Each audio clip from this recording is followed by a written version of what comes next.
All right, welcome.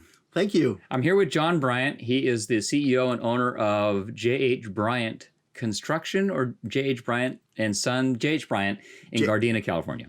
Close John, enough. welcome to the show. Thank you. John, can you tell us a little bit about what J.H. Bryant is, what you guys do? We're a commercial industrial general contractor. Most of our clients are corporations that have multiple facilities, and so we'll do our remodeling of their stores, their buildings, their offices. Historically, most of our businesses clients have been banks, and so we do still work for banks, and we also do work for companies that have multiple retail stores, and we'll remodel those. And you have offices in, how many offices do you guys have? We have 3 offices in California, one in Hayward, one in Rancho Cordova, the Sacramento area, and then our corporate offices in Gardena. And how did you get started in the company? Did you found the company? No, I did not. You didn't? No. Did your dad found the company? My dad founded the company. And so tell me about that journey and how you got involved. Well, I first started working for my dad when I was 15 years old. At that time, it was just we were a painting contractor. We didn't do any general construction work. And Dad would have me come in on the weekends and fill up paint thinner buckets and then go out on jobs and cover for the guys so they can get the jobs done on Saturdays and stuff like that. So I did that. When I was 15, and then later when I was in college, I worked for him a couple of summers. All 3 of us did that one time or the other. 3 of us meaning you have 2 brothers? I have 2 brothers, yeah. And are they younger than you or older? Younger. And they were all in the company? Yeah, we all worked together at one time. We all joined. So anyway, let's see. Growing up, our father never encouraged us to work with the company. He didn't think it was a very good business to be in. In fact, he used to say, "Trust me, you do not want to do what I do." Well, that's interesting. Yeah. So what changed? Why did you decide to do this full time now? Luck, I think, in a lot of ways. When I got out of college, I thought I'd try teaching school for a while and didn't like that very much, and did that for 2 years. It was the hardest job I've ever had. Teaching school was? Yes. Yeah. And so when I decided to stop doing that, I got a job working at in the facilities department for an aerospace company, Hughes Aircraft Company, and started that and worked there for 3 years. And on the 3rd year, I was working as I was a project manager handling small projects for them. And about that time, my dad's business, the general construction side, started taking off, and they had a lot of work, getting very busy. And my mom called me up and said, "I want you to go to talk to your dad and ask for a job." Oh, really? Your mom did? Yeah. Okay. Dad doesn't know this, by the way, so maybe he knows now. But, and so and at the time I was not happy where I was at. It was working for a big corporation. They take a regular job and they break it down into small little pieces, so everybody's doing a little piece of it. So you really don't get to do everything. You just do one portion of it. You're the cog in a wheel. Yeah, it just I wasn't sure why, but I just wasn't happy until I left, and then I realized it was because I was just what we did just didn't. At least I didn't feel like what I was doing mattered. So so what changed? You went to work for your dad. Went to work for him in August of 1979, and they were very busy. We were doing a lot of remodeling for a bank. That and the ATM machines were starting to come out in banks, and nobody at that time that did work for the banks really wanted to do anything. They weren't. It wasn't a big job, but they were small. And my dad actually liked it because you could knock one out in a couple of weeks and get it done. So it was good cash flow for him. So they started doing a lot of them. Like, they do like one a week. Wow. For so were your brothers working there then? At the time, no. Okay, so just you. Just me. my youngest brother was working as an electrician for another electrical contractor. Okay. And my middle brother was selling insurance. Okay. All right. And so I joined the firm and been there for a few months. And at the time, my dad had an old Army buddy that Dad had signed for his license back in the 50s when and so this guy had been doing small construction jobs, but for trust departments of banks. Mm-hmm. And he approached my dad. He wanted to retire, and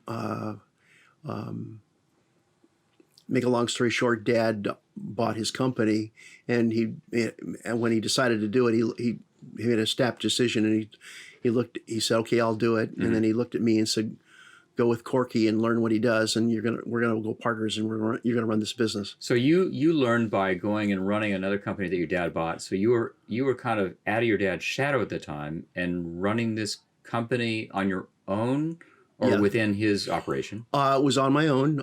We were partners. He had its own contractor's license. He was the responsible managing officer for this little small company. So it was basically his license was responsible for what I did, but it was so. But he basically walked away and let me do what I needed to do. You did the job. Yeah. Good. So then you learned on the job and learned it that way. And then the company grew, opened up a couple of offices up and down California.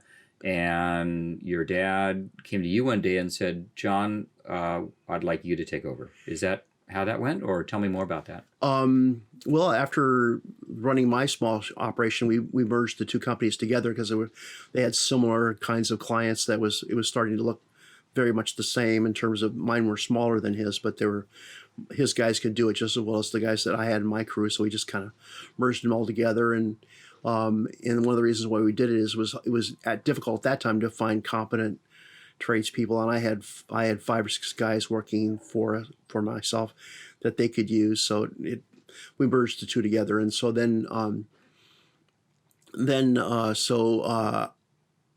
that time, my younger brother had joined the company. He was running the electrical side for the company. Mark, right? Mark, yeah, and so he was running the electrical, and Dad needed someone to run the general construction side in terms of managing that stuff. Mm-hmm. So that's what I started doing after we merged the two companies together. And my father focused on more of the corporate side of things, just managing us. And we did that for a number of years. And then in '97, Dad decided to retire. Okay. And he capped you. Yeah, for some goofy reason he chose me. He chose you. Yeah. All right. So, John, talk a little bit about the challenges in the general contracting environment and industry today. Here we are in 2019. What do you see going on in your industry that may be different than it was in 1980s? Well, the clients are different. There's when I first started doing the work, there was the customers were there was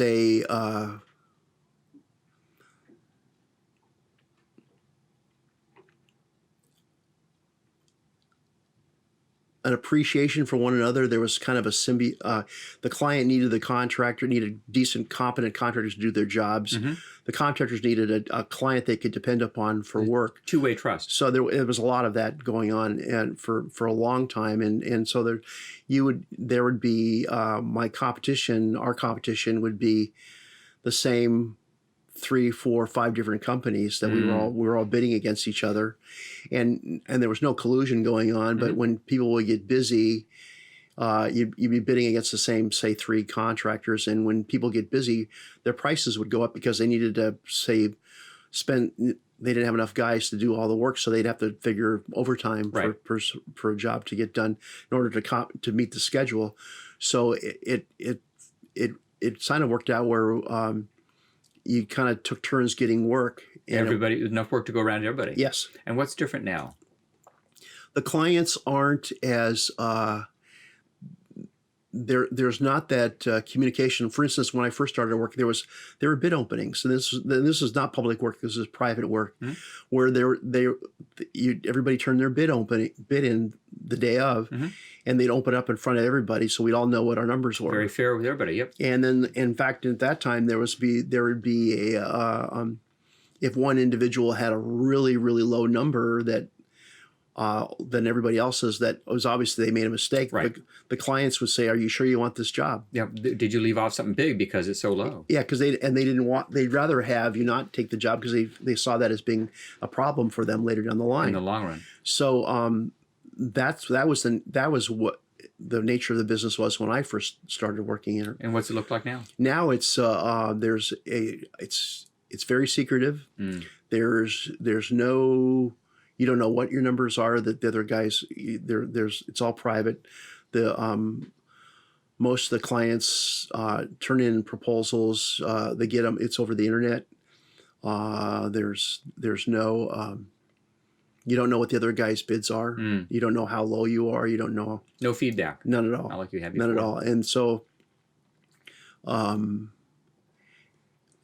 it's a different kind of animal. So you really, it's a lot more competitive in terms of that. So you really need to sharpen your pencil, make sure you get the best price. The challenge is sometimes you take a job too cheap, and then it can bury you. Right. And, You underbid it. yeah.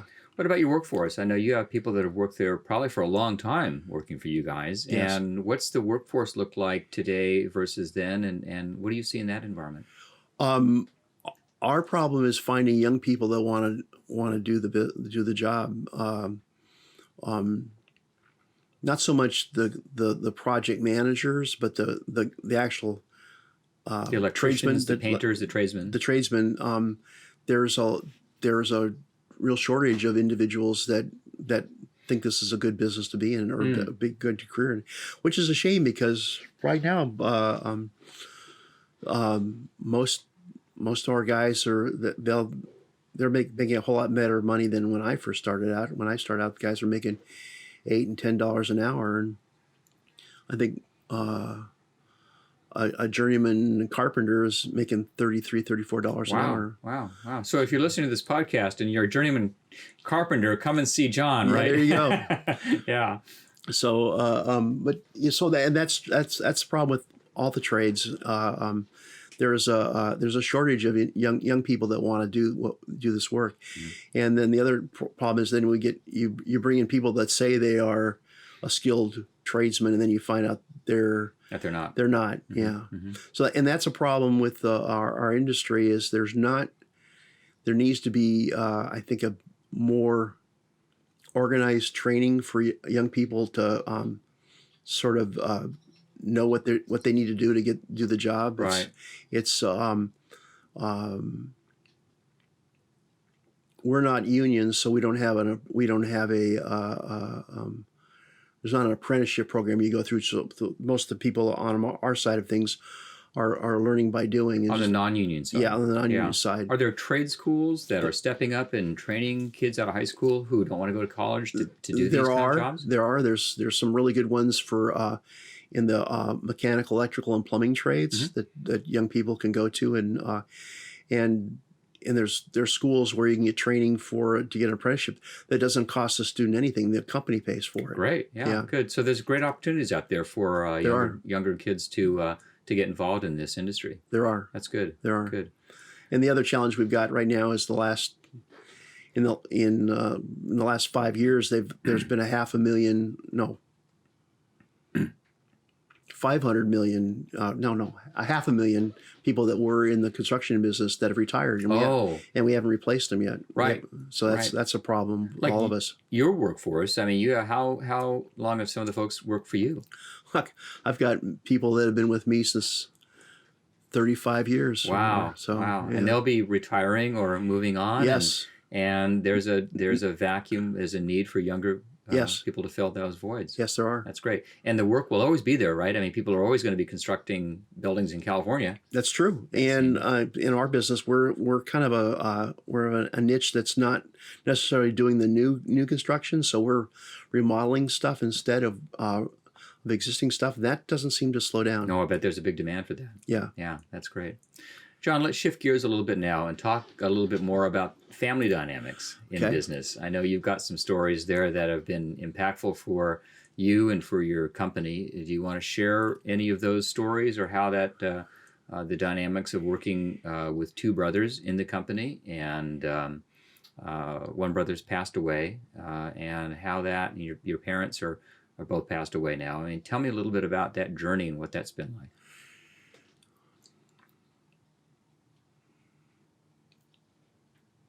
Working with family members is weird. Describe weird.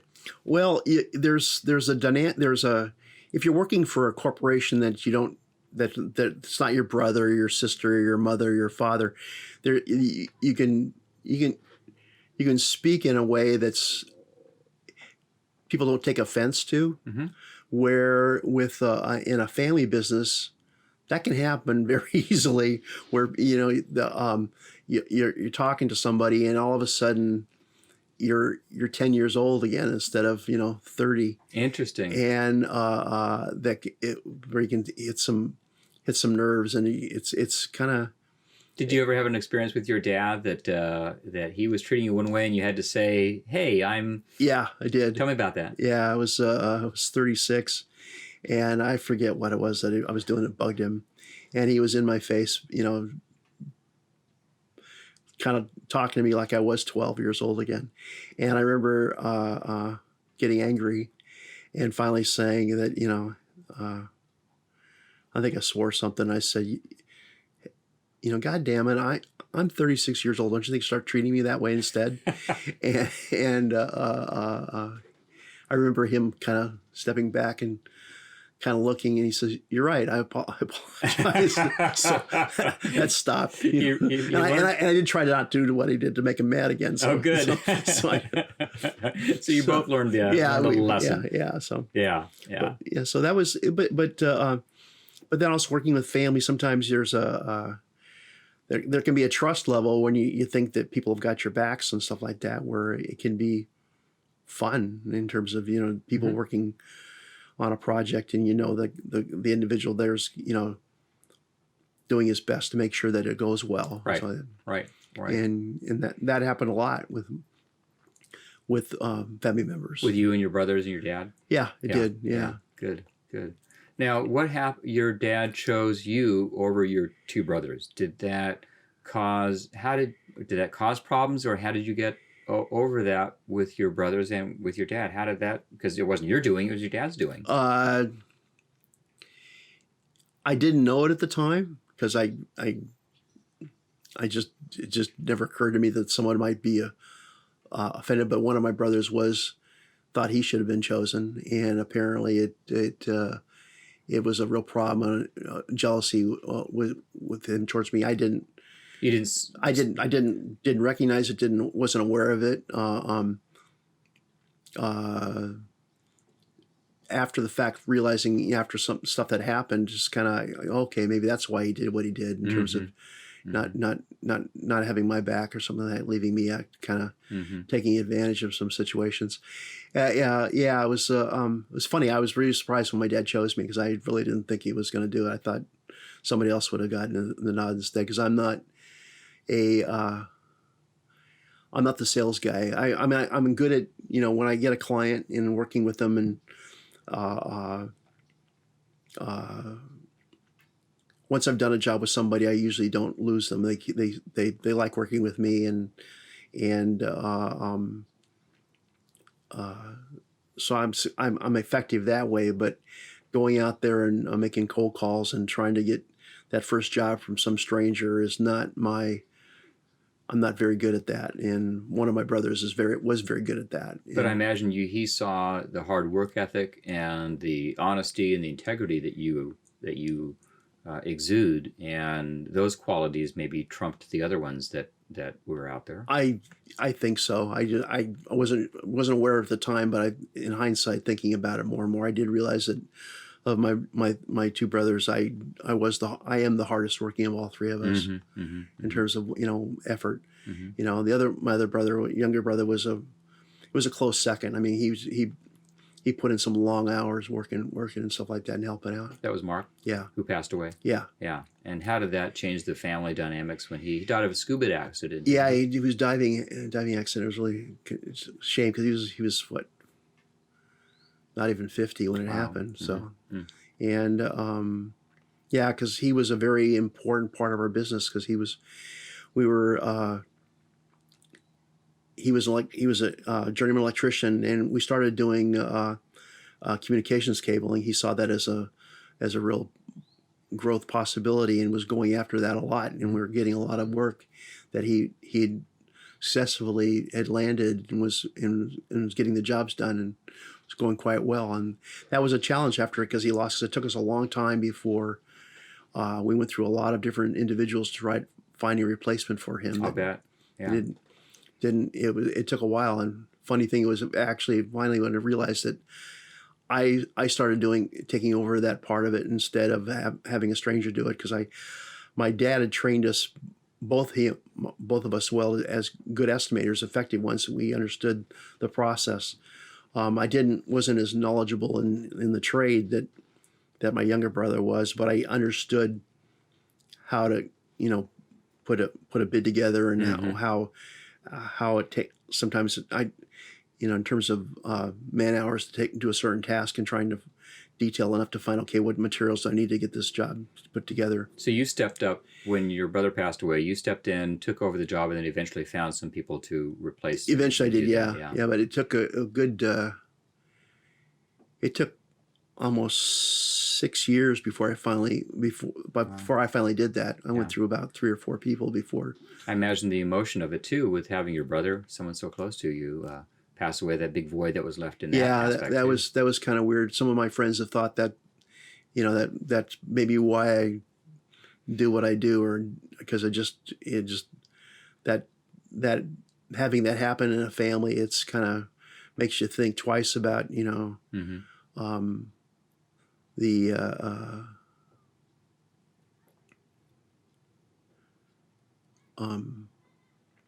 fragileness of life and stuff like that, and trying to appreciate the people around you that you love or something like that. So good point. And so one good friend of mine thought that's why I kind of gave my other brother more slack, because I didn't want to lose him or something like that. So I don't. Good point. Yeah.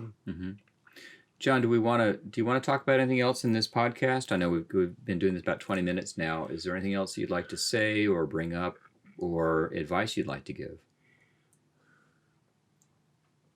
Can't really think of anything, Don. Yeah. Yeah. Okay, great. Well, John, thanks so much. You've been a great guest to have on the show. I really appreciate you coming out here, and wish you the very best of luck. Well, thank you. All right. Thank you very much. Thanks, John. All right. Thank you for listening to My Company Story. I'm your host, Don Burge. If you liked what you heard, please leave us a comment and subscribe to hear more of My Company Story on iTunes or wherever you listen to your podcasts. You can also follow us on Facebook, Twitter, and YouTube, and go to our website, mycompanystory.com, to find more episodes.